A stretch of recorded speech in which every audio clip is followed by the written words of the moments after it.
contar 4 segundos, tá certo? Certo. Porque tem um pequeno delay.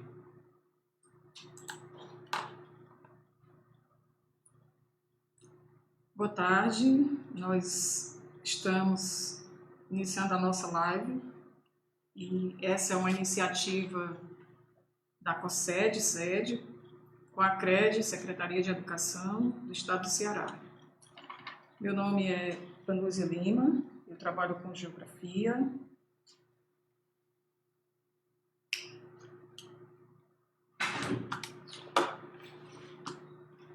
E nós vamos dar início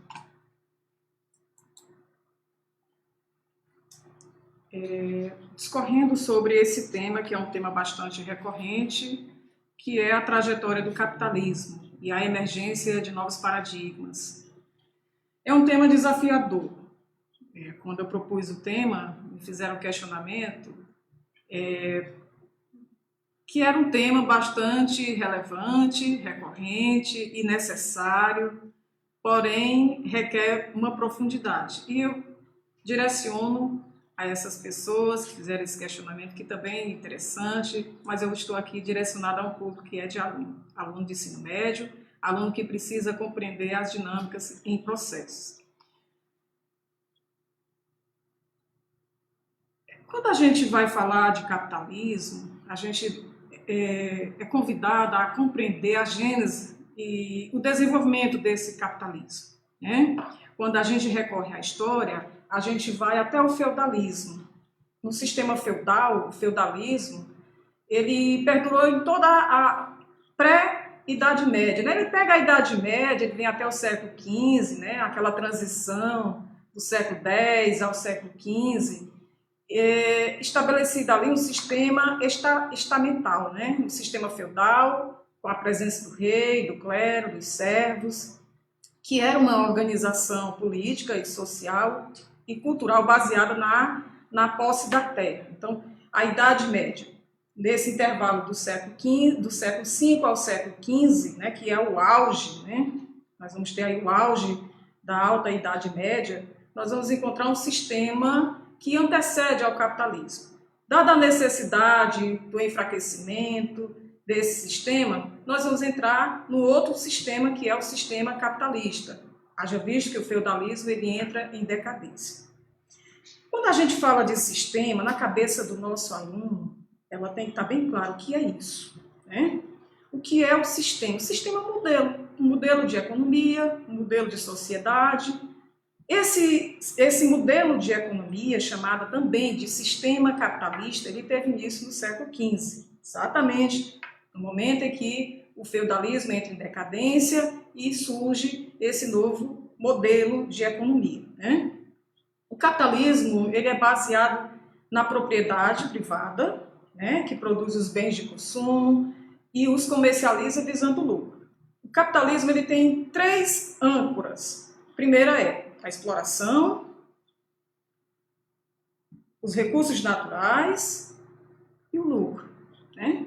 Então, assim, quando a gente começa a organizar o pensamento feudalismo, capitalismo, nós temos aí exatamente uma continuação como dizer, de uma forma mais melhorada, mais trabalhada. Porque você tem a relação de exploração ainda vigente, né? Você tem aí uma relação estabelecida entre o patrão, que são os donos dos meios de produção, o empregado, que é o dono da força de trabalho, o trabalho assalariado, e você tem o lucro. Subtém-se aí, nessa relação toda, que nós temos os recursos naturais gerando tudo isso, né?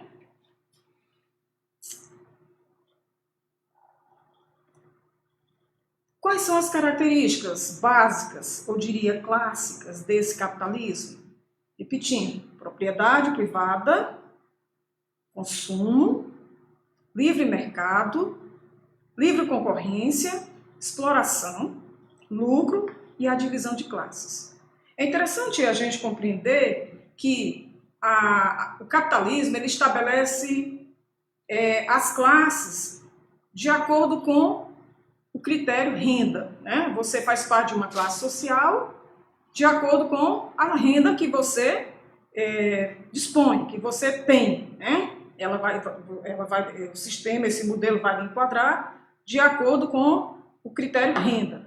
Então, para o modelo capitalista, a renda é crucial para definir o padrão de consumo de uma pessoa, de uma família, de uma sociedade.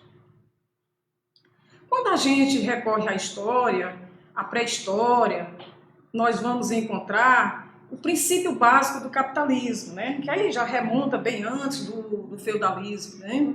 O princípio básico do capitalismo existe desde os primórdios da civilização. Quando você vai ver as escrituras, as pinturas rupestres, sempre há um registro histórico, antropológico, arqueológico, sobretudo antropológico, evidenciando essa relação, esse princípio básico da posse, né? Então, naquela época, já se compreendia o direito de posse, né? Na Grécia Antiga, contava-se também com o comércio internacional, já havia uma relação, um princípio básico desse capitalismo já inerente no pensamento dessas pessoas num dado recorte de tempo pré-histórico, né? Os alunos, quando a gente vai falar de capitalismo, eles começam a questionar, e aí eu estou falando para você, meu aluno que está me assistindo nesse momento, e que certamente está muito atento, qual é o problema do capitalismo? O capitalismo é bom ou é ruim? São questionamentos que a gente é convidado a elaborar junto com o aluno o pensamento a partir da sua própria realidade, a partir da sua realidade, da sua vivência, para que ele chegue a essas respostas. O problema é interessante, a questão problema que eles levantam é interessante, porque vem da própria natureza do capitalismo. O único problema que quando a gente senta e vai analisar, é a exploração, essa relação estabelecida entre patrão e empregado, né? São relações que, na maioria das vezes, são relações abusivas. É preciso que hajam leis para corrigir os abusos. É preciso que hajam leis para que o amor seja estabelecido numa sociedade. A sociedade, ela se respeita pela força da lei. As leis estão aí para regular essas relações, dentre elas a exploração.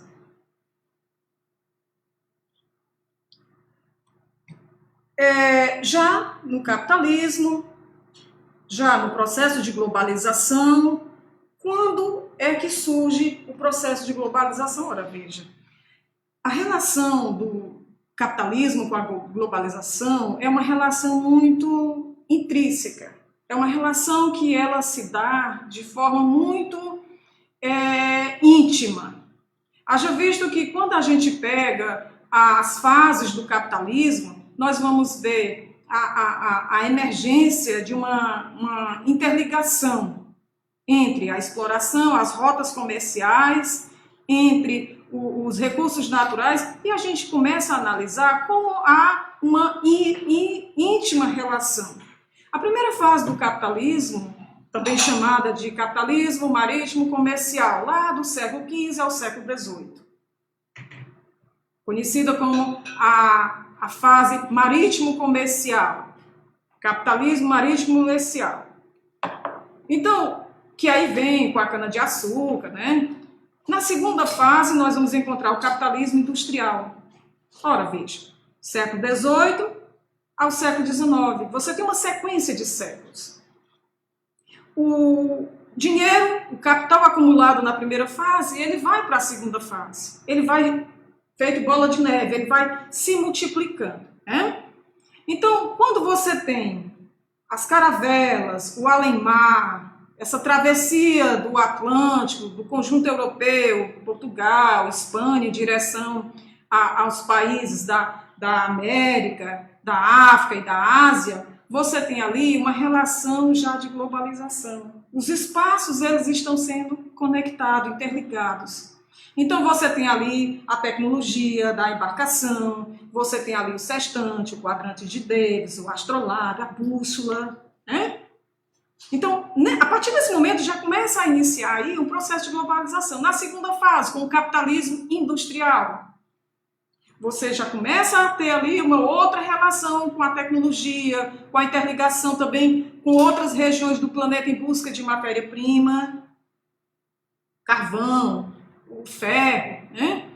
Na terceira fase, que já é no século seguinte, século XIX, que o dinheiro acumulado da segunda para a terceira gerou um acúmulo. É o que nós vamos chamar de capitalismo financeiro monopolista. Então ele começa a criar monopólios, certo?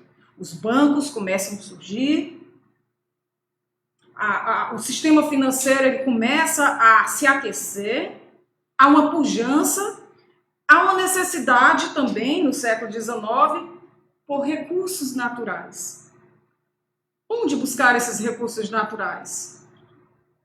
Aí vem a partilha da África, a partilha do continente africano. É por isso que há uma dívida histórica com os povos africanos. É por isso que há uma dívida histórica num país chamado Brasil, porque esses povos de etnia negro-africana vieram para o Brasil, eles vieram já endividados. A própria história já os endividou. Então, nós vamos encontrar nesse capitalista monopolista financeiro já um processo de aquecimento desse capital. No século seguinte, que é o século que nós saímos recentemente, iniciamos o século XXI, a gente vivencia a quarta fase do capitalismo, também chamado de capitalismo informacional. Alguns autores dizem que ainda não é a quarta fase do capitalismo. É bem verdade. Há discussões porque estamos iniciando, né? Digamos assim. Nessa quarta fase do capitalismo, que é essa a qual nós estamos imersos, é muito nítida a presença da globalização. Não que ela não estivesse nas três fases anteriores. Ela está muito nítida exatamente na necessidade no nosso cotidiano em termos a tecnologias na palma da mão, né? Então, quando nós temos um celular, um notebook, um carro, quando nós podemos pegar um avião e ir para qualquer parte do planeta, a gente começa a compreender a instantaneidade, a interligação, a necessidade de uma aldeia, a necessidade de se conectar com uma aldeia maior que é o planeta Terra, né? Então, quando a gente fala de capitalismo, é interessante a gente não perder de vista essas quatro fases do capitalismo. Capitalismo marítimo comercial, capitalismo industrial, capitalismo monopolista, financeiro monopolista, e a quarta, o informacional. Por mais que haja questionamento, ela acaba sendo rotulada como a quarta fase do capitalismo.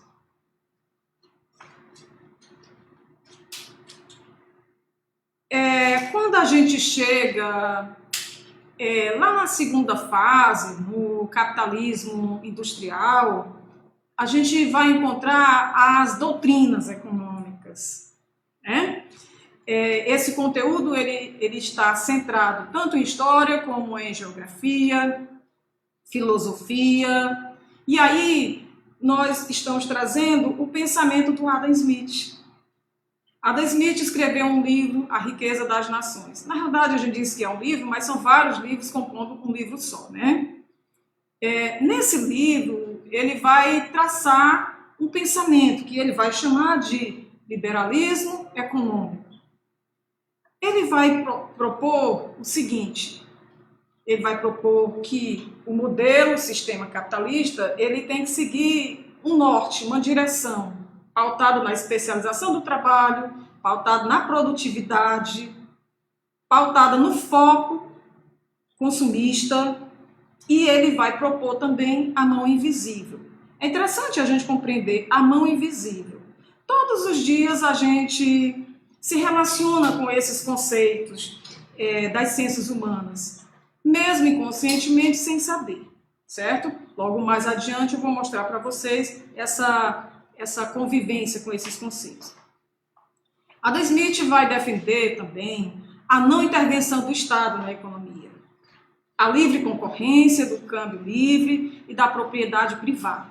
Veja que nós estamos falando do capitalismo. Capitalismo, propriedade privada. Então, quando ele propõe esse liberalismo econômico, o Estado acaba ficando... a não intervenção do Estado na economia, o Estado acaba ficando meio que de lado, né? Digamos assim. Porque a economia ela passa a ser liberal. Algumas relações, elas são fundamentadas e direcionadas e conduzidas paralelamente no âmbito da economia liberal, formada por um grupo de pensadores que regem e dirigem esse sistema. Adam Smith, ele acreditava numa mão invisível que operava a favor da ordem natural do comércio, ou seja, do mercado livre, da ordem natural do mercado. O que é essa mão invisível? Ele vai dizer que é uma força que leva à busca do interesse do próprio indivíduo, ou interesse individual, de modo a contribuir com o bem comum. Eu não entendi.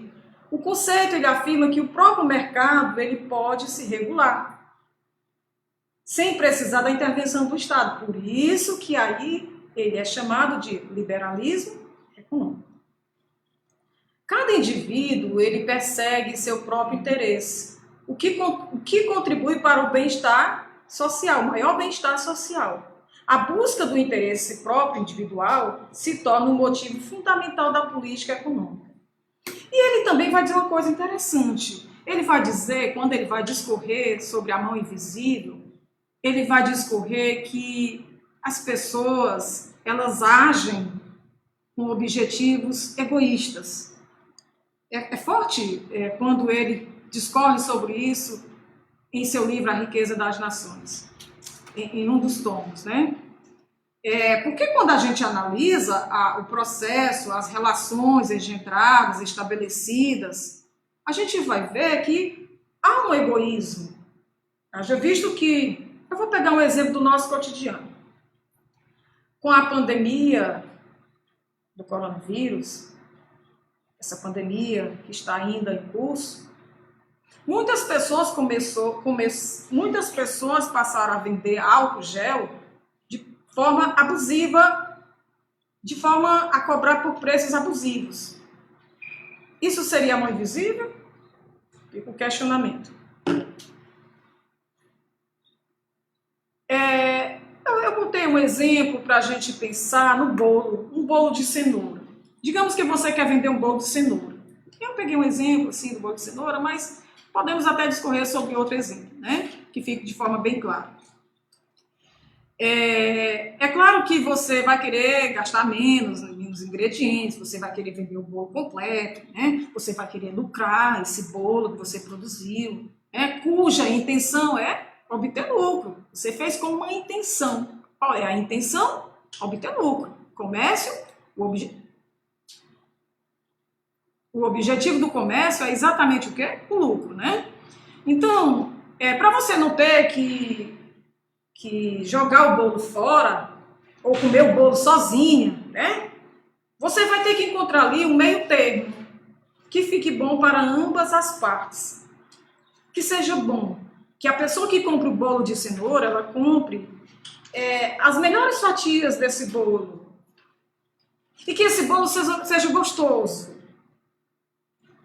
E que ela, ao comer, ela sinta desejo e necessidade de querer mais. Então, aí é que entra o meio termo. Qual é o X da questão? É o meio termo. As relações, elas têm que ser boas para ambas as partes. Uma venda, ela tem que ser boa para ambas as partes. Porque a partir do momento que um comércio, uma relação de venda, ela é estabelecida e não for boa para ambas as partes, ali já começa a haver a exploração de um sobre o outro, né? Um exemplo que eu vou dar aqui, que eu acho que todos nós já presenciamos de alguma forma, em algum momento das nossas vidas, é quando você tem um objeto em casa que quer vender. uma geladeira, um sofá, uma bicicleta. E geralmente você quer cobrar por aquele objeto que está à venda um preço muito mais elevado do que ele realmente merece. Aí a pessoa chega para comprar e vai dizer, nossa, está muito caro, mas não vale tudo isso. Aí você começa a se questionar, poxa, realmente, eu vou ter que baixar. Olha aí, está encontrando o quê? O meio termo. Então, isso é o que ele vai chamar de no invisível. E a gente acaba se relacionando com esses conceitos no dia a dia sem se dar por conta, né?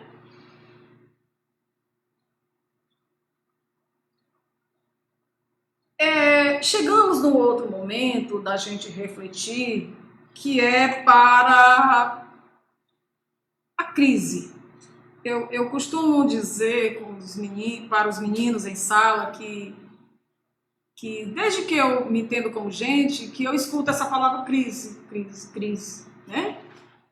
É uma frase, é uma palavra muito presente na vida dos latino-americanos, né? Crise. Em 1929, o mundo atravessou a grande crise, a crise de 1929, o crash, né? Essa crise ela foi gerada pela superprodução, produzia-se muito e consumia-se pouco. A mão de obra ela ficou exaurida porque de tanto produzir, não tinha condições de consumir, né? E o comércio e a economia é afetada exatamente por quê? Porque tudo que entra tem que sair. Toda mercadoria que entra numa fábrica, que gera um produto, ela tem que gerar um lucro. Então, o que estava acontecendo naquele momento? A superprodução, ela vai levar o mundo a uma crise, né? Após a crise de 29, a sociedade, sobretudo a estadunidense, ela vai entrar numa outra percepção de como lidar com aquilo, e aí a gente é convidado a refletir um pouquinho o que essa crise de 29 tem a nos ensinar nesse atual momento que nós estamos vivendo no nosso país e no mundo, né? Após a crise de 29, o liberalismo econômico ele começou a ser questionado. Aquele modelo proposto por Adam Smith, o liberalismo econômico, ele começa a ser questionado. E os estados passaram a intervir nas economias. Daí vem as leis de Keynes, ou leis do keynesianismo. Keynes não era americano, era britânico, né? Ele propôs o keynesianismo. No keynesianismo, o Estado ele é chamado a intervir na economia. O Estado que outrora estava posto de lado, ele é chamado a ter um papel fundamental na economia, naquele momento de crise, garantindo o emprego, garantindo o controle da inflação e, sobretudo, garantindo o consumo. Veja como nós temos a compreender, dá para dialogar com a realidade, dá para dialogar aquele momento, aquele fato histórico com o fato histórico que está acontecendo atualmente? Fica o questionamento. Aquilo que dá certo ou aquilo que já deu certo pode ser reaplicado?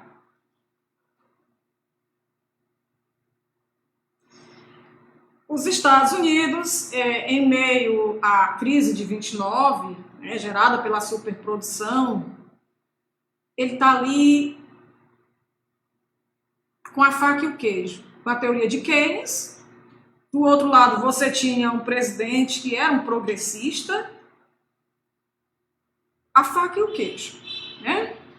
Você tem duas situações que propiciaram o restabelecimento dessa economia. Onde? Nos Estados Unidos. Esse exemplo dos Estados Unidos, ao enfrentamento da crise de 29, ele deve cair constantemente em provas de Enem, de UVA, de concurso. Por quê? Porque é um exemplo lendário. É um exemplo que serviu para aquele dado momento, está mostrando que agora também ele pode vir a calhar. Então, o Keynes era um economista britânico que propôs um modelo em que o Estado tinha que intervir. Do outro lado, você tinha, tinha naquela época um presidente progressista, um democrata, né, que esteve à frente desse processo de recuperação econômica. E aí o que vai acontecer? Eles vão colocar os americanos desempregados para trabalhar, para cavar, ajeitar calçamento, para fazer pontes, para limpar terreno de praças, para fazer construção, obras públicas. Interessante, né? Roosevelt, presidente dos Estados Unidos, tomou uma atitude importantíssima naquele dado momento da história dos Estados Unidos. Ele tomou uma série de medidas para recuperar a economia americana, o chamado New Deal, o novo acordo. Interessante a gente perceber. A intervenção, o Estado que é capaz de resolver uma crise. Somente quem é capaz de resolver uma crise chama-se Estado. O setor privado, ele não tem a capacidade de resolver uma crise econômica em país nenhum, porque o interesse dele é privado. Isso tem que estar muito claro na cabeça dos nossos alunos, que vão fazer Enem, que vão fazer vestibular da UVA. Então vamos retomar aqui as principais características do New Deal. O governo de Roosevelt criou o salário-desemprego. Olha aí, faça uma relação com a renda mínima aqui no Brasil, nesse período de pandemia. O governo Roosevelt passou a controlar os preços dos produtos. Olha a inflação aí, né? Tem que ser controlado. O governo Roosevelt exerceu o controle sobre a produção agrícola. O governo Roosevelt concedeu empréstimos aos fazendeiros, setor agroexportador. O governo Roosevelt mandou executar grandes obras públicas para ocupar os trabalhadores. É interessante a intervenção do Estado nesse dado momento.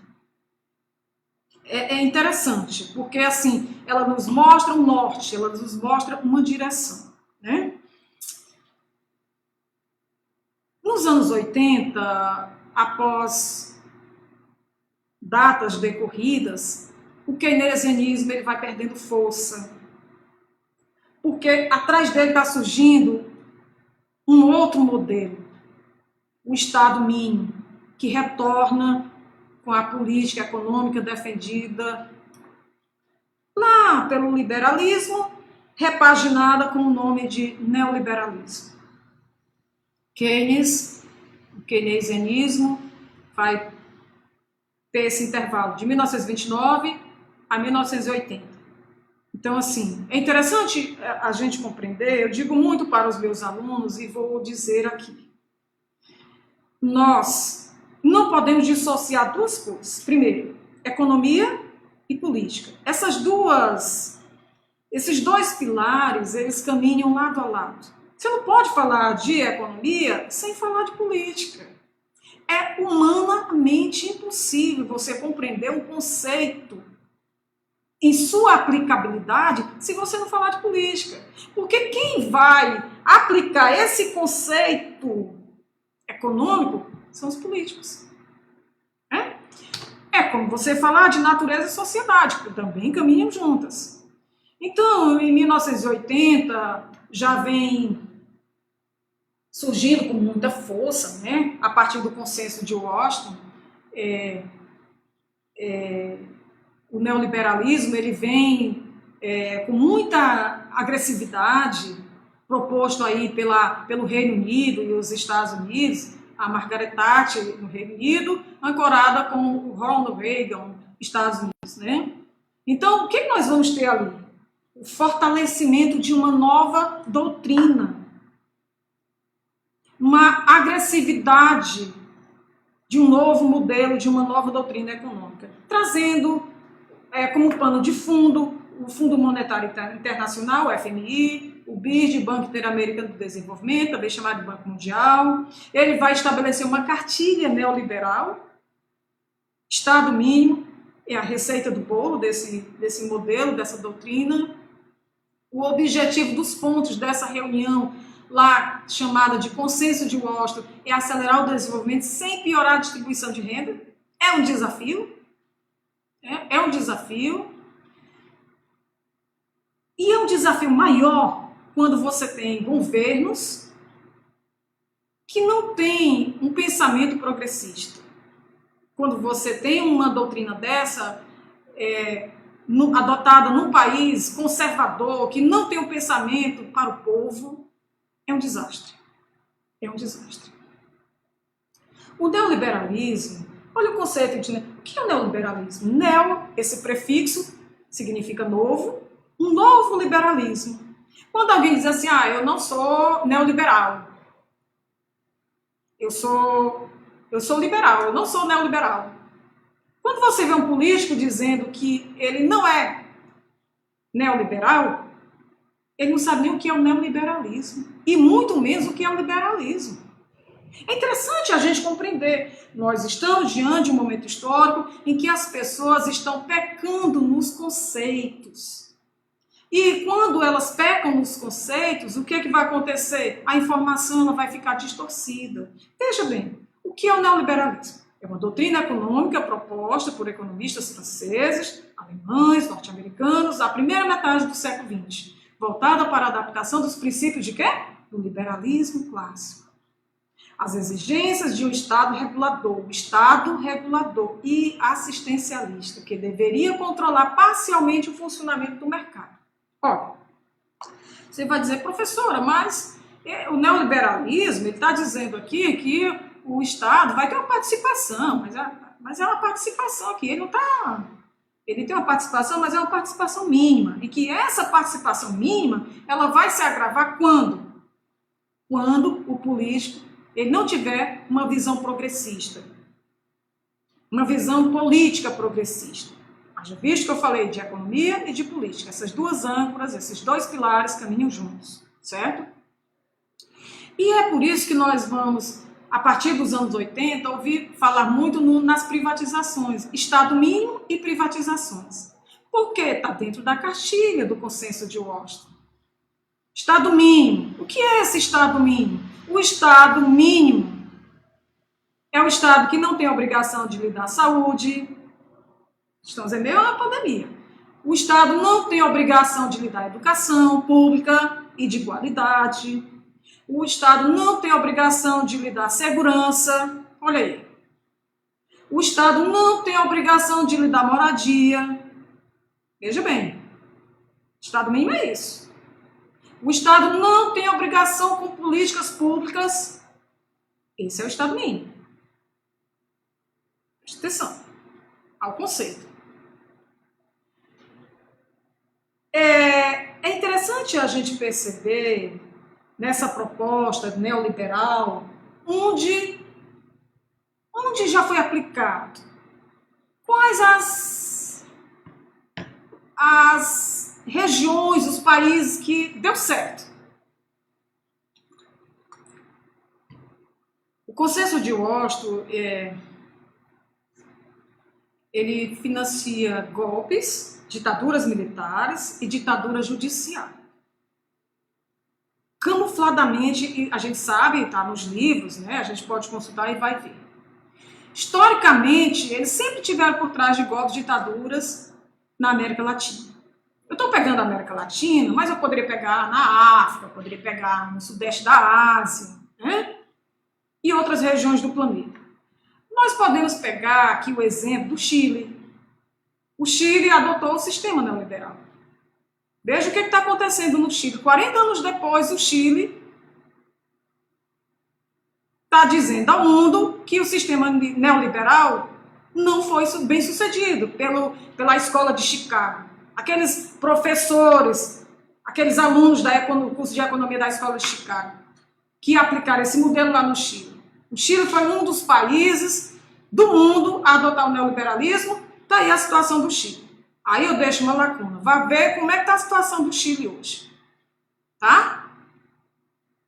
A Alemanha, quando a Alemanha, após 89, 91, com a derrocada do socialismo no leste europeu, a Alemanha resolve adotar o neoliberalismo. Só que os alemães, ao contrário dos chilenos, foram mais espertos. Eles decidiram rapidamente não adotar na íntegra, não rezar na cartilha do Consenso de Washington e resolveram mudar para a economia social de mercado, também chamada por alguns de social-democracia, né? Eles adotaram uma economia social de mercado. Os alemães foram mais espertos do que os chilenos. O chileno surfou na onda, entrou de cabeça, né?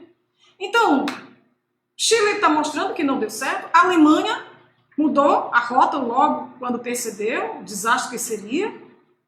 E estamos diante do retorno do neoliberalismo, né?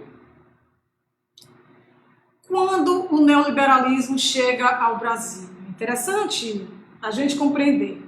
O neoliberalismo, ele chega ao Brasil, essa proposta, essa doutrina, ela chega ao Brasil através dos Fernandos. Quem são os Fernandos? O Fernando Collor de Mello, o Fernando Henrique Cardoso. Esses dois presidentes, eles tiveram um papel fundamental na abertura econômica para o neoliberalismo. Encantados. Começa no governo de Fernando Collor, se consolida com a chegada, mesmo em peso, no governo de Fernando Henrique, com a chegada dele à presidência, essa nova vertente ela se consolida. Houve uma redução de investimentos públicos, houve privatizações de empresas estatais, você tem aí a CVRD, você tem a Refesa, você tem empresas estatais, empresas que pertenciam ao Estado, que foram vendidas para o setor privado, setor particular. Então, essa palavra privatizações, ela começa a ecoar nos nossos ouvidos a partir de 80 aos dias atuais, né? Uma coisa é concessão, com assistência, o acompanhamento do Estado. Outra coisa é você vender o patrimônio que é seu. Veja, se você vende a sua cama, a cama que você dorme, você vende o fogão que você faz sua comida, você vende o transporte que você se locomove no seu cotidiano, se você vende o telefone que você utiliza, como é que vai ficar a sua vida em termos de qualidade? Então, esse questionamento a gente pode fazer a partir do cotidiano, a partir do nosso espaço de vivência. Com a chegada no Brasil, por meio dos Fernandos, o neoliberalismo acaba incorporando um novo personagem. Dessa vez é o Jair Messias Bolsonaro. Jair Messias Bolsonaro, atual presidente, eleito democraticamente, traz à tona a proposta neoliberal. Então, nós estamos diante de um novo capítulo do neoliberalismo no Brasil. Eu não vou aqui discorrer sobre o que está acontecendo, porque quem é brasileiro, quem tem discernimento, eu não vou dizer para quem não tem, né? As pessoas que não têm discernimento, elas vão adquirir, porque nós precisamos dessas pessoas para que elas façam uma repaginação do que nós estamos vivenciando. Elas precisam compreender o que o neoliberalismo, o que esse projeto que está em curso, ele já está atingindo a nossa vida, sobretudo nesse momento, que é um momento crucial, em que a saúde pública está carente. E falar de economia, de capitalismo, a gente não pode perder de vista os blocos econômicos. O mundo, ele se move, digamos assim, através de blocos. Bloco é a união de países, econômico, com a finalidade de comercializar globalmente, daí a globalização, globalmente, né? Ainda bem que nós temos os blocos econômicos. Ainda bem que nós temos os blocos econômicos. Porque se nós não tivéssemos os blocos econômicos, uma nação já teria destruído outra, anexado o território de outra. Uma nação sobre a outra já teria dizimado vidas. Daí as guerras, né, do século XX. Você vai ter o grupo dos ricos e o grupo dos pobres e o grupo dos mais ou menos. Que na realidade, se a gente traçar uma linha, é o grupo dos ricos e o grupo dos pobres. Você tem aí as 7 maiores economias do planeta, tá? O G7, Alemanha, Canadá, Estados Unidos, a França, a Itália, o Japão e o Reino Unido. Lembrando que o Reino Unido é a junção de 4 países, tá? Mas adiante nós vamos encontrar o G8, que é a composição do G7, mais a Rússia. Aí você vai dizer, poxa, professora, mas a Rússia não é um país rico. Não, a Rússia não é um país rico. A Rússia é um país emergente. Ela não está do lado dos ricos. E por que ela está enquadrada dentro do G8? Já que ela não é um país rico. A Rússia está dentro do G8 por uma questão estratégica. Os países ricos têm medo da Rússia. Do poder bélico, do poder estratégico. A Rússia é o único país desse mundo que ainda amedronta o conjunto de países chamado G7. Então, ela está ali café com leite. Um pensador medieval que eu admiro bastante, que é Maquiavel.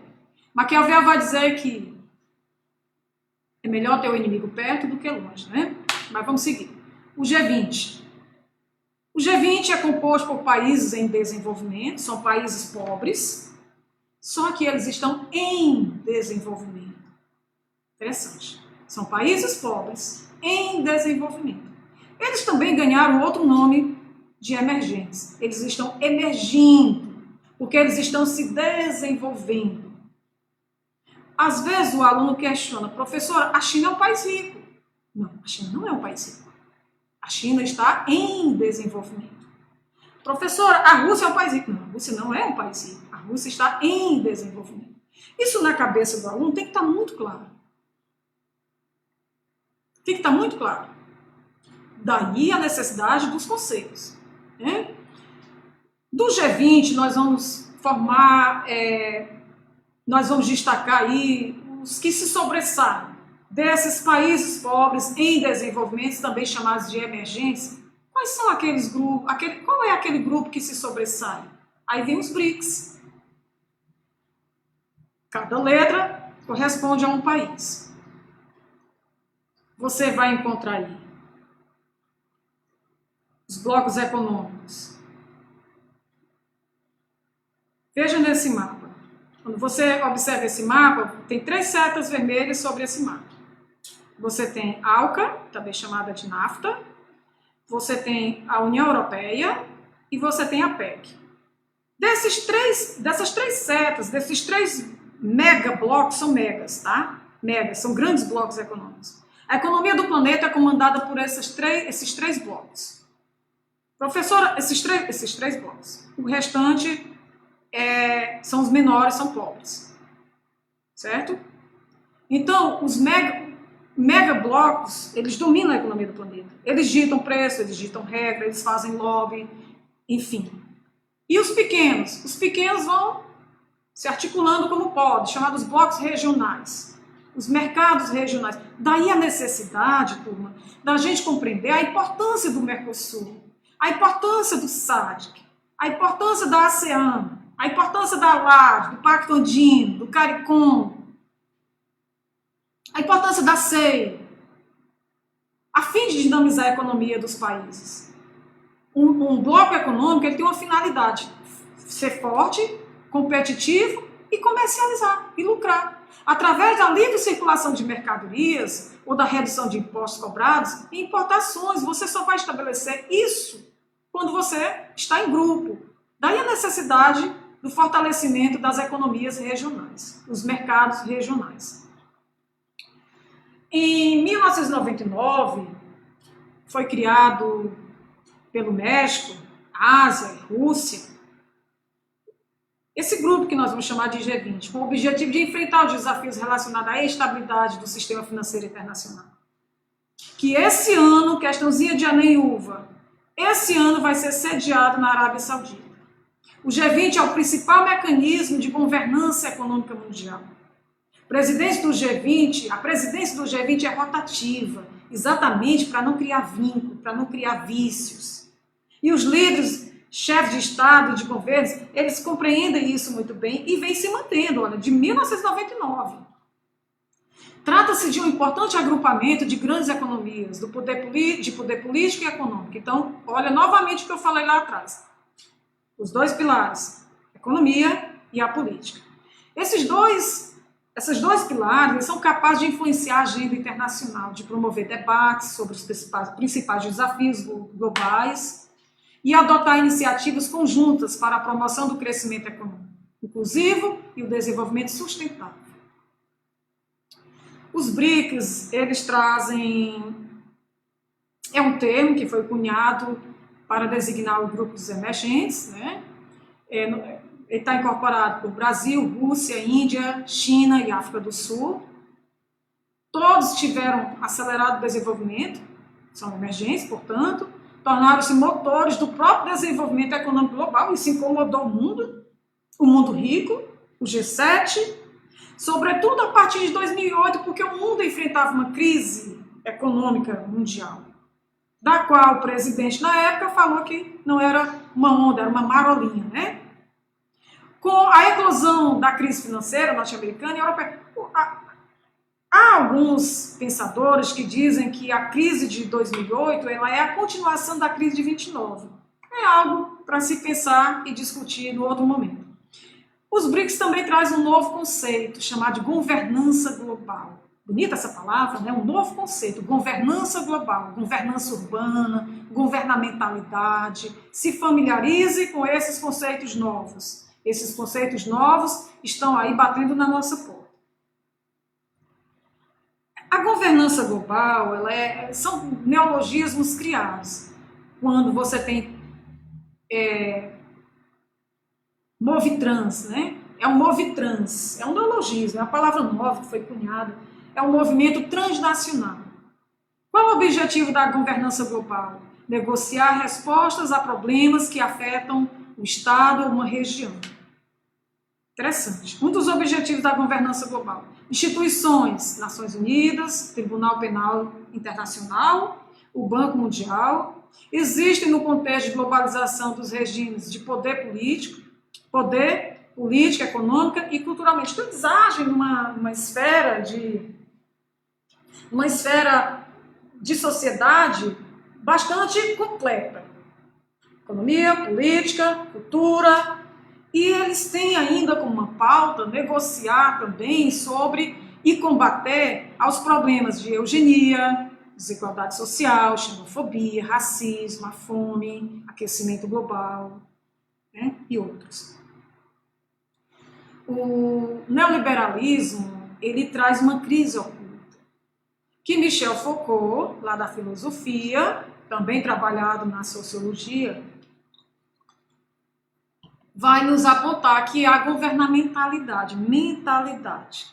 Aí ele traz um princípio, um conteúdo bastante corriqueiro na filosofia, que os meninos têm que dialogar uma área com a outra, que é a racionalidade. A racionalidade neoliberal ela não deve ser confundida com a política econômica, ou mesmo com a ideologia neoliberal, como nos ensinou Foucault. Foucault fala sobre a racionalidade, que é uma governamentalidade do sujeito. Ou seja, na percepção da governamentalidade, o objetivo é conduzir a conduta dos homens, fazendo-os pensar por si próprio uma empresa. Você é uma empresa. Olha, é uma mudança de cultura muito forte, muito impactante sobre o ser humano. E aí a gente vai perceber essa governamentalidade quando a gente se depara com o que está acontecendo hoje no Brasil, que é uma fatia do bolo chamado mundo. O que é que você tem aí? Os direitos trabalhistas sendo destruídos, férias, estabilidade, seguridade, os encargos trabalhistas, ou seja, um retorno à escravidão em pleno século XXI. Você tem os entregadores de comida rápidas, preparadas rápidas, o famoso fast food. Ele é tido como um empreendedor. Quando a gente se depara no trânsito, eles andam numa velocidade porque eles já incutiram isso, porque eles não têm perspectiva. É tirado tudo. Ele só tem aquela moto, aquela caixa para andar feito um louco no trânsito, porque é tudo que ele tem no país que está sendo retirado tudo, inclusive a dignidade humana.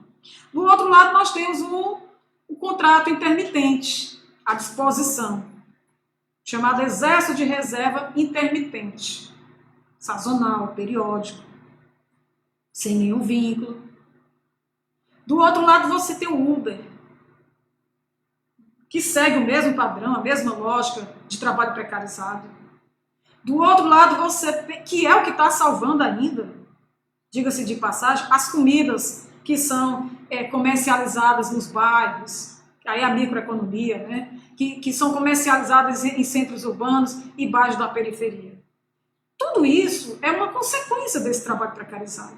Desemprego em massa, perda das garantias trabalhistas, inúmeros recorrimentos judiciais para fim de validar o trabalhador quando ele é acometido de uma gravidade no exercício das suas funções.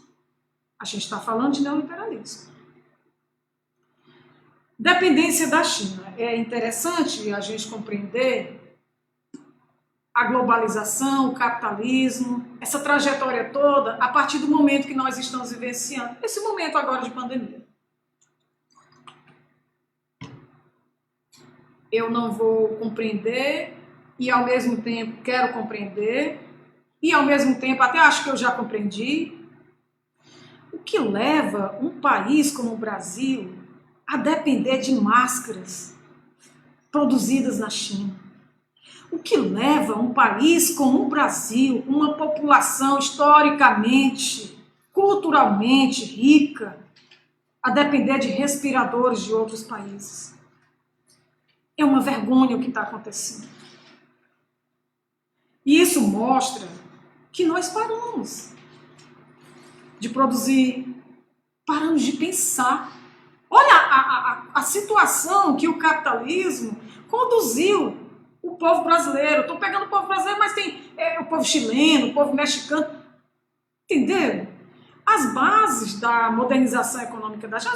Por que a China está crescendo? A China, o foco hoje é a China. Porque a China deixou o mundo de joelhos. Não é porque a China joga baixo. A China criou uma nova rota da seda. Leia. Você, aluno de ensino médio, estou falando para você. Leia o que é a Rota da Seda. O que é a Rota da Seda no passado, o que é a Rota da Seda na atualidade. O que é que a China, qual foi o segredo da China? Vamos entender qual foi o segredo da China. A China descobriu, Xi Jinping, que o que o Mao Tse-tung fez lá na década de 60, não daria para ele fazer agora. Para ele crescer, ele, China, esse país crescer, ele teria que adotar uma nova concepção, um novo modelo. Ele passou a investir na educação. Os chineses passaram a estudar muito. Eles passaram a estudar tanto que eles se desenvolveram.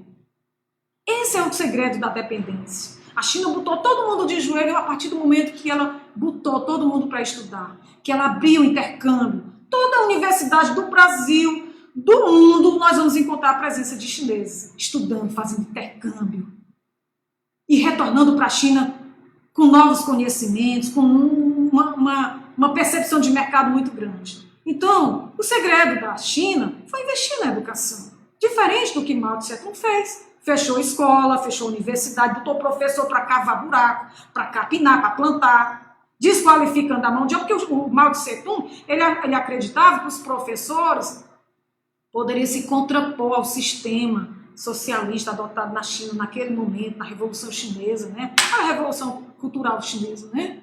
Tem que ler esse conteúdo também. Então, ele acreditava que a intelectualidade iria afetá-lo. Ele acreditava, o Mao Tse-tung, que a educação poderia ser uma arma contra ele mesmo. Então, ele botou os professores para ir plantar na zona rural. Olha, a cabeça do professor, revoltado. O Xi Jinping fez diferente. Não, vou trazer a educação para o meu lado, vou tratar bem, vou botar todo mundo para estudar, vamos criar a dependência de outros países através da educação. Então, investimentos constantes em tecnologia, a China está mostrando, isso só sai se passar primeiro pela educação, produzir produtos manufaturados, está aí as máscaras, os respiradores, e aí outros itens, bolsas, né? Você tem guarda-chuva, o brasileiro não tem criatividade, que é um guarda-chuva. China está de parabéns. A China também lançou a política externa, abertura de mercado. É interessante a gente perceber isso. Quando governos anteriores quiseram fazer abertura de mercado, foram criticados. A China está fazendo investimento em Portugal, a China está fazendo investimento dentro dos Estados Unidos, a China está fazendo investimento dentro do Brasil. Ela está fazendo o quê? Política externa. Que o Brasil, num dado momento, tentou fazer isso, foi criticado. É interessante a gente compreender o segredo da China, a nova rota da seda. O coronavírus versus o estado de bem-estar social. Quando a gente vai falar desse ponto, a gente tem que ir lá na filosofia e pegar o pensamento de Thomas Hobbes.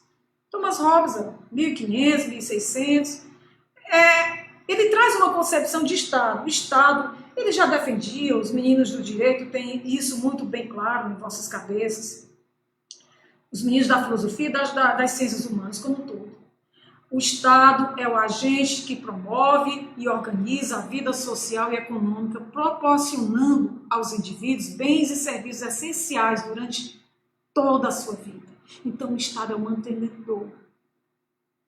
Esse modelo de gestão pública é tipo de um sistema social-democrata. Já disse, política e economia, economia e política, e vice-versa. Sociedades ocidentais modernas incorporaram isso muito bem. Aí você vai pegar sociedades como a norueguesa, a dinamarquesa, a sueca.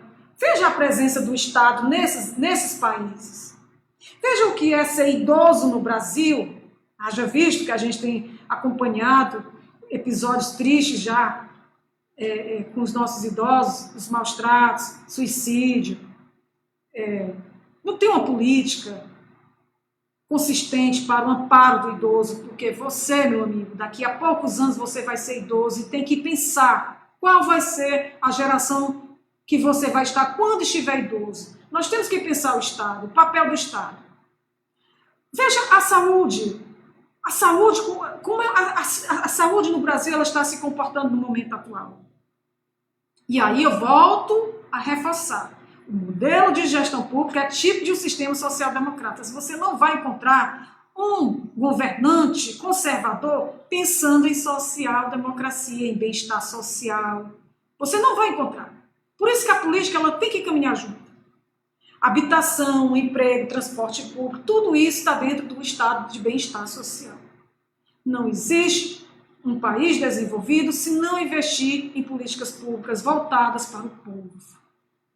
O povo é o ponto-chave, é a mola mestra de uma sociedade, em que o Estado ele age como mantenedor.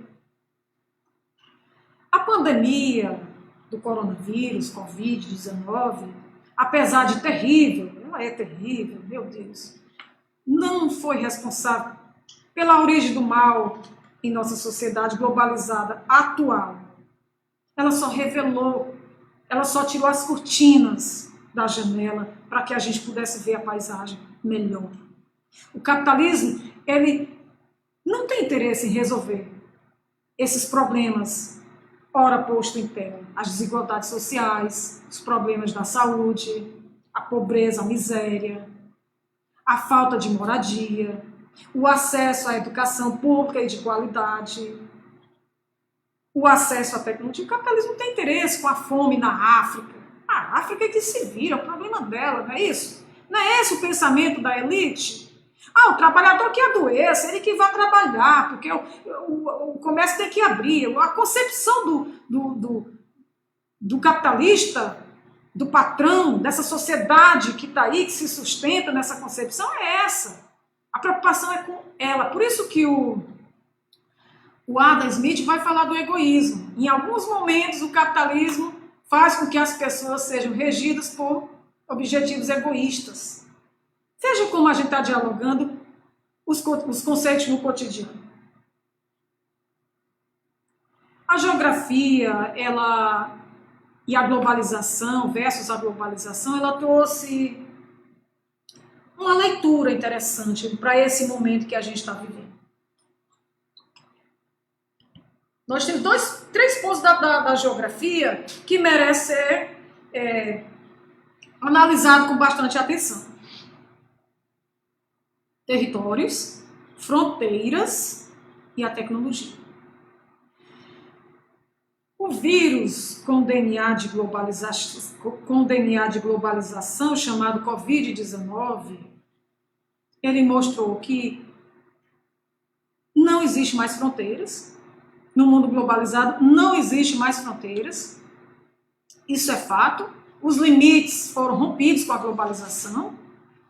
Nós estamos diante de uma geopolítica inerente que exige demais de nós professores, alunos, governantes, sobretudo dos governantes. E eu diria também de nós, né? Mostrou também que os territórios, a área delimitada com soberania, com a circulação de capital, as informações, circulação de pessoas, gente, esse conceito está sendo remodelado. As tecnologias, o sistema de informação geográfica, o GIS, os sensores remotos, o sistema de posicionamento global, o GPS, o mapeamento online, o Google Earth, está aí. A geografia está tão presente dentro desse processo de globalização e no momento de pandemia ela está vindo à tona com esses conceitos que são as categorias básicas da geografia, território, espaço, né, lugar. E nos remete à ideia muito clara de que esse vírus ele tem um DNA de globalização. A geografia ela está desempenhando um papel importantíssimo nessa pandemia do vírus SARS-CoV-2, o qual causa a enfermidade do Covid-19. Aqui estão algumas delas. Você tem aí na tela um mapa. Esse mapa ele é uma foto, né? Ele é manipulável, ele é monitorado. Você pode pegar um site e consultar e fazer o rastreio do coronavírus. As áreas de mapeamento onde há maior incidência, você consegue acoplar tudo isso via geotecnologia. O exemplo é o da Universidade de John Hopkins, que é um mapa de rastreio. Então você vê a presença da geografia nesse momento que é crucial, fundamental. Onde estão? Inclusive, pode-se acoplar aí o número de celular. São Paulo já está fazendo isso. Eu vi isso ontem na internet. São Paulo já está acoplando informações de celular.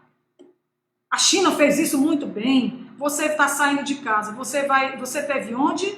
Você falou com quem? É um monitoramento. No momento de pandemia, está sendo importantíssimo. E, nesse momento, outras alternativas elas têm que ser pensadas. E aí nós estamos diante de 3 pensadores que eu admiro por demais. Você tem aí o Milton Santos, da esquerda para a direita, geógrafo, baiano, uma figura extraordinária, que já lançava uma discussão em torno da globalização. Tanto é que resultou no livro, Por uma Outra Globalização. Não que ele desmereça a globalização, mas ele propõe um outro modelo de globalização. Você tem o Paul Singer, que também é um economista, ele traz um ensaio sobre a economia solidária. Essa pandemia, ela está mexendo muito com a percepção, com os desejos, com as emoções. Nós vamos sair dessa pandemia com outra mentalidade. Nós vamos sair com outra percepção de mundo. E nós vamos ter que ser mais humanos nas próximas décadas, desenvolvendo a solidariedade. O Miguel Nicoleles não é economista, é um neurocientista. Ele também propõe um modelo de solidariedade em seu trabalho. Estudou muito tempo fora, voltou e ao voltar para o Brasil foi para uma área muito carente, desenvolver, aplicar o que aprendeu lá fora, que é isso que a China fez. Manda o pessoal estudar fora, retorna-se e aplicar. Tem que desenvolver o que você foi obter lá fora. O Milton Santos, ele vai propor, ele considera que existe pelo menos 3 mundos em um só. Tá? O entendimento de como seriam esses mundos passa pela compreensão do que é a globalização. Ele identifica os mundos de acordo com a percepção da realidade e com a possibilidade. Aí entra a percepção, a forma como você vê a realidade. E ele lança três conceitos básicos dentro dessa proposta dele. O mundo como percebemos, a globalização como fábula, como fantasia, as máquinas, a máquina ideológica que faz crer que tudo é instantâneo, que a notícia é instantânea, que há um mercado avassalador, que homogeneiza o consumo, dá a entender que eu estou com o celular, dá a entender na minha mentalidade, na minha concepção, na minha cabeça, que todo mundo tem um celular e não tem. Às vezes não tem nem comida em casa. Ele vai chamar isso de fábula, de fantasia. A outra concepção que ele lança é o mundo real, a globalização como perversidade. Aí entra as desigualdades, entra a fábrica de perversidade mesmo, de pobreza, as enfermidades, daí o Covid, né? A gente não para perceber isso dentro do processo de globalização. A outra é o mundo como possibilidade, uma outra globalização. Ele deixa claro que a atual globalização não é justa. Por isso que ele propõe uma outra globalização. Dita para todos e que deve ser mudada para entender o mundo como um todo. Uma globalização que integre as pessoas em sua totalidade. Aí você vai dizer, isso é loucura, isso não vai existir nunca. Mas alguém tem que pensar e propor. A função do pensador, a função do crítico, do intelectual é pensar a sociedade.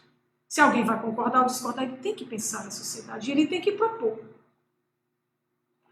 O Paul Singer ele vai lançar o que é a economia solidária, né? Onde está no Brasil? As principais iniciativas da economia solidária no Brasil estão em comunidades pequenas, de pequenos agricultores, mas há também exemplo de cooperativas de artesãos em áreas urbanas, empreendedores que trabalham na reciclagem, artesãos voltados ali à reciclagem mesmo, a partir do reciclagem do lixo, a cooperativas de creche. Tem um exemplo muito bacana que é lá em Santa Catarina. A economia solidária presente no Brasil a partir do Estado de Santa Catarina. Esse exemplo você pode consultar depois na internet. Um mercado baseado na cooperação e autogestão. O banco quer que o princípio da economia solidária, esse exemplo de Santa Catarina, ele aplica. Qual é a moeda que ele aplica? Ele aplica o seu tempo. Eu vou vender o meu tempo. O que é que eu sei fazer? Eu vou vender meu tempo. Quem é que está precisando? O que eu estou precisando? Eu vou querer o tempo de alguém. Isso é autogestão. Pode ser que alguém diga, não dá certo. A autogestão nunca deu certo. A gente viu aí. Alguém tem que pensar. Tem ideias sendo aplicadas de sucesso. Tá? Em Florianópolis, o projeto prevê a troca de talentos, serviços e produtos por horas do dia de cada um. O tempo é o dinheiro. Aí eu lembrei de um filme que tem O Preço do Amanhã, que fala sobre o tempo, né? Só que faz uma outra leitura, mas dá para lembrar um pouquinho aqui do valor do tempo. O tempo é dinheiro. Essa frase ela é muito familiar. Tempo é dinheiro. Às vezes a gente gasta muito tempo com coisas desnecessárias e acaba não tendo dinheiro, né?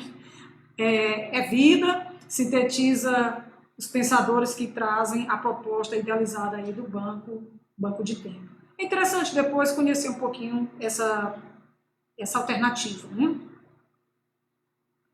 O Nicoleles, neurocientista, um dos ícones da neurociência da atualidade, nós temos ícones. O Brasil não reconhece ainda os seus ícones. Nicoleles ele voltou para o Brasil decidido a ensinar a fazer ciência em uma das áreas mais pobres do Nordeste, interior da Bahia. Ele próprio dizia estar diante de uma utopia. O livro Made in Macaíba, a história criada de uma utopia científico-social no ex-império dos Tapuias, é uma lição de vida e de empreendedorismo, que continua acreditando no Brasil. É interessante não perdermos a esperança. Essas pessoas, elas não hipótese alguma, perderam a esperança no povo brasileiro. Como empreendedor, como, sobretudo, um forte. Nicoleles, ele não só construiu um campus do cérebro, que mudou o cenário de uma enorme comunidade carente, mas vem incentivando milhares de crianças a estudar, a acreditar que as oportunidades existem para todos. A globalização, sem limite, elas não... Quem foi que nos colocou em casa de quarentena? Globalização. A geografia é a única área do conhecimento capaz de unir as ciências sociais e as ciências naturais, por meio da geografia física e da geografia humana. No século XVIII, esse trechozinho de um livro, a Viagem à Roda de Meu Quarto, esse recortezinho, essa passagem desse livro me chamou bastante atenção. Veja, parece que foi escrito ontem. É do século XVIII. Não posso sair às ruas. Uma praga invisível me impede. Como a carruagem que vira abóbora de um segundo a outro. Deixei de ser global, deixei de ser nacional e sequer sou local. Não sou mais do bairro, nem mesmo da rua. Sou de casa, dessas quatro paredes que me isolam. Se eu tiver a sorte de ter casa. Olha aí, isso aqui foi escrito, gente, no século XVIII. O que acontecia? Qual era a peste daquele contexto histórico? O que a gente aprendeu? O que esse recorte ele fala sobre a globalização? O que é que esse recorte fala do capitalismo? Interessante, né? Eu também achei. Vamos às questões. Vamos fazer aqui uma revisão do que deu para a gente compreender sobre o conteúdo rapidamente, né, tratado. O capitalismo, como a gente iniciou, ele tem 4 fases. Vamos para a questão. Quando a gente pega uma questão, a gente tem que primeiro compreender o que essa questão está pedindo. O que é que essa questão está me pedindo? O que ela quer de mim? Então, para isso, nós temos que ler. Para isso, nós temos que pegar vocabulários e dissecá-los. Nesse caso aí, é uma questão com 4 opções, ABCD, é uma questão a nível de universidade estadual. Universidade estadual, ela vai até a letra D. Universidade federal, a nível de Enem, Exame Nacional, ela já bota até a opção E, tá? Se considerarmos o processo de desenvolvimento do capitalismo, podemos dizer que ele foi, respectivamente, por isso que eu falei, ele foi ou ele é? Ele foi e é, deveria ter barra, né? Então, inicialmente, só tem uma palavra iniciando que eu já mataria a questão, que é o capitalismo marítimo comercial. Então, essa questão aqui, o nível dela, gente, é um nível muito baixo. O nível de dificuldade dela não é alto, é um nível baixo. Por quê? Porque ele vai direto na opção correta. A opção correta, a opção B de bola. Capitalismo, comercial, depois industrial, depois o financeiro e o atual que nós estamos, o informacional. Opção B de bola. Essa outra questão, ela vai trazer o keynesianismo. Deixa eu ver. O Estado, essa questão aqui, ela já é, essa questão, ela é a nível de Enem, mas ela aparece aí com 4 opções. Eu acredito que essa questão ela foi alterada, ela não é inédita, eu não criei essa questão, tá? Por que eu acredito que ela tem mais opção? Porque o nível de leitura, de discussão que ela está pedindo, ela requer mais um item, o item 4, que seria a opção D, a opção E, né? Mas vamos pegar do jeito que ela está aqui. O Estado contemporâneo, o Estado atual, é um bom exemplo das relações entre política e economia. Veja, o que foi que eu falei? Os dois pilares, a economia e a política. Ele ajudou a economia a sair da crise internacional dos anos 30. Há anos, assistem-se ao fim do keynesianismo e do Estado interventor.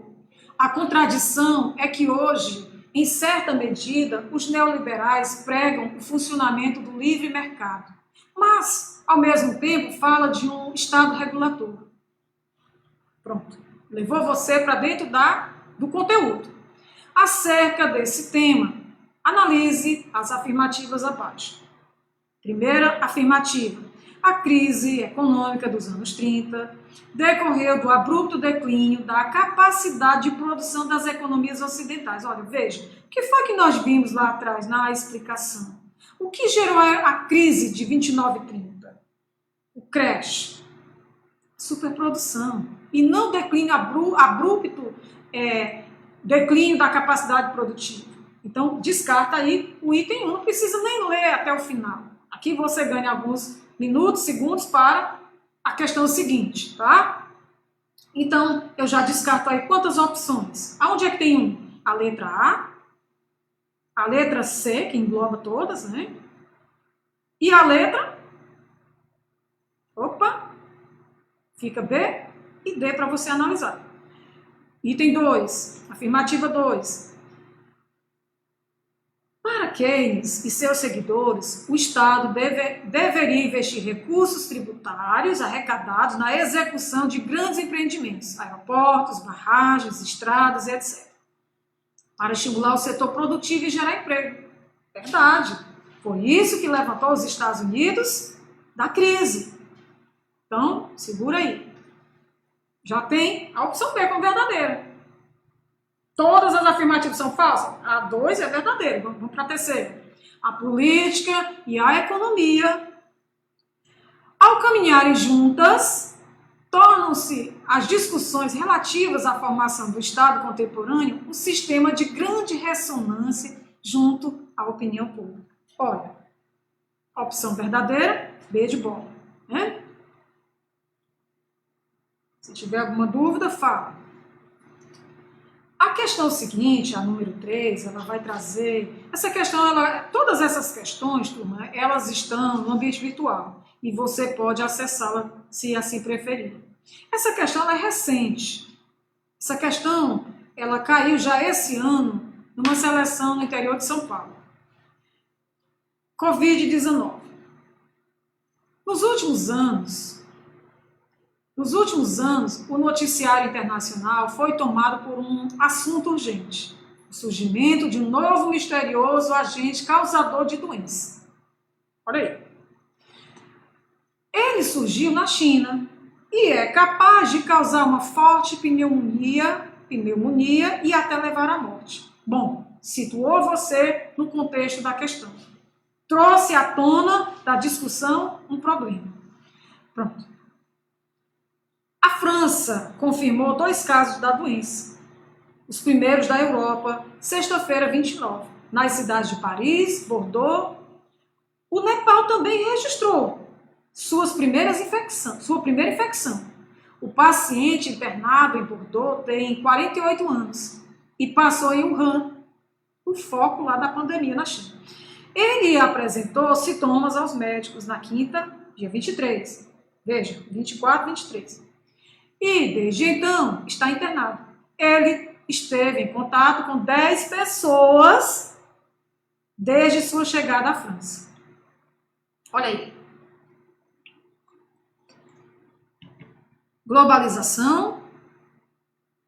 Ele circulou na China, veio para a França, teve contato com pessoas e muitas das vezes sem saber que estava portador do vírus, Covid-19. Olha o rastreio, a importância, né? Tem um vocabulário, agora vamos para a questão, o que ela está pedindo? Bom, peguei uma matéria, fui anunciado, fui a matéria, agora vamos para a questão. Patógeno. O que é isso? Agente causador da doença. Às vezes o aluno ele tem muita dificuldade em vocabulário. Vocabulário, minha gente, deve ser trabalhado por todas as disciplinas, por todas as áreas do conhecimento. Porque às vezes, por conta de um vocabulário, você perde uma questão. Perdendo uma questão, você perde aí uma posição dentro de uma concorrência no processo seletivo. Patógeno, agente causador da doença, ao qual o texto faz referência, é mais próximo em termos de parentesco ao causador. Está falando de quem? Ó, se a questão é da agora, de 2020, se a questão está falando de locomoção, globalização, então não foi cólera. Cólera não é novo. Cólera já está gangrena, gasosa. Peste negra, lá de trás, lá do século XVIII, século XIX. Tétano. Opção correta, síndrome respiratória aguda grave, SARS. Tá? Cuidado que há uma família. A biologia vai trabalhar isso com vocês. Há uma família de Covid. Opção correta, opção A de amor. Os blocos econômicos. Gente, ainda bem que existem os blocos econômicos. A Terra poderia estar numa situação muito pior. As disputas, as guerras seriam constantes, não esqueçam disso. Os blocos econômicos são a mais recente alternativa adotada pela maioria dos estados do mundo para ampliar as suas respectivas relações econômicas. Ponto, está afirmando. Tal aspecto vem contribuindo para a construção de uma nova forma de regionalização do mundo. O mundo rico, o mundo pobre se organizando para disputar uma fatia do bolo chamado mercado. Assinale a alternativa que apresente a mais importante entre as causas para a formação dos blocos econômicos no mundo contemporâneo. Estamos falando do mundo contemporâneo, né? Quais são as causas? Aí ele vai dizer. Surgimento do dinheiro. O dinheiro já lá na primeira fase do capitalismo. O dinheiro surgiu lá no marítimo comercial. A instalação da indústria avançada em nível global. Isso aí, século XVIII, século XIX, século XX. Inscrição. Dá para trás mente. Pula a letra C, desce para a letra E. A emergência de um espírito mundial de solidariedade. O capitalismo não tem solidariedade. O capitalismo tem egoísmo. Esse modelo de economia, esse modelo de sociedade não entende o que é solidariedade. Não entende. Então descarta a letra E. Emergência de um espírito mundial de solidariedade. Não existe. Essa é a opção cretina, aquela que jamais você deveria marcar. Letra D de dado. A transformação do capitalismo financeiro em capitalismo industrial. Ora, o financeiro veio depois do industrial. O financeiro é a terceira fase do capitalismo. O industrial é a segunda. Então, a inversão aí, descarta também. Aí essa opção D é para quem não estudou o conteúdo. Aí ele cai, né? A opção C de casa é a verdadeira. A consolidação da globalização. Os blocos econômicos consolidam o processo de globalização.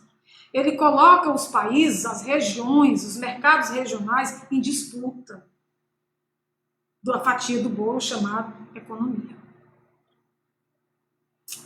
Bom, acho que chegamos ao fim. Eu espero que nós tenhamos feito um trabalho bastante relevante.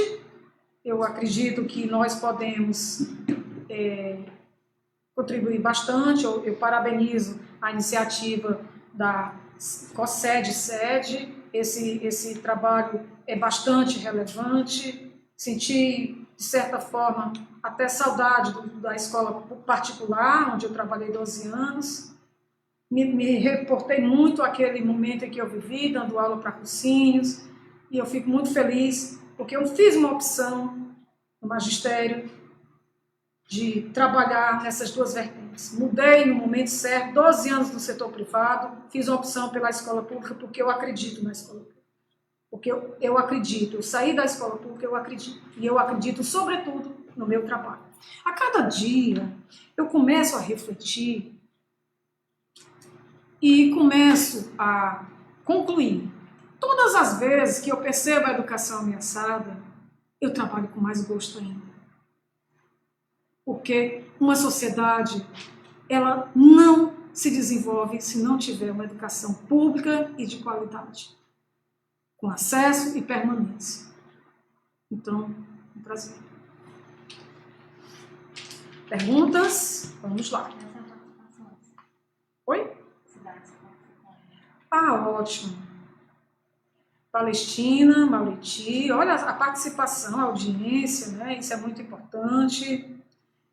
Santana do Acaraú, cidade do meu amigo George, estudante da EP de lá, Tauá, Itapipoca, Russas, Guaraciaba do Norte, Quixaramubim, terra de Antônio Conselheiro, Portugal? Portugal? Nossa!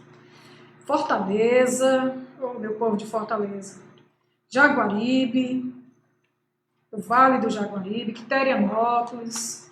Eu agradeço a participação de todos vocês, a audiência.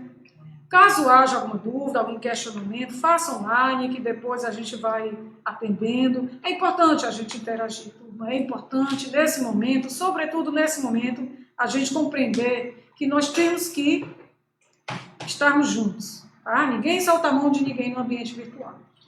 Que assim seja.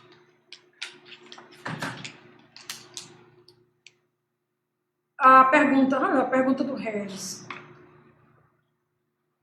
O Regis é músico e é também professor de geografia da rede pública de ensino municipal aqui de Sobral. Produto em excesso gerou a crise de 29? Produção em excesso, produção em larga escala, tá? Houve uma produção em excesso, tá? Então, por que será, outra pergunta, então, por que será que os liberais de hoje, no Brasil, adoram privatizar estatais públicas? É porque elas são lucrativas. Se fosse ruim, ninguém queria comprar. É a lógica do mercado. Aquilo que não é bom, aquilo que não dá lucro, ninguém quer. A gente quer aquilo que dá lucro. A lógica do capital.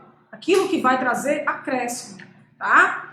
Então, o capitalismo tem uma lógica, tá? A venda de empresas públicas, ela atende esse projeto hegemônico de privatização, esse projeto neoliberal.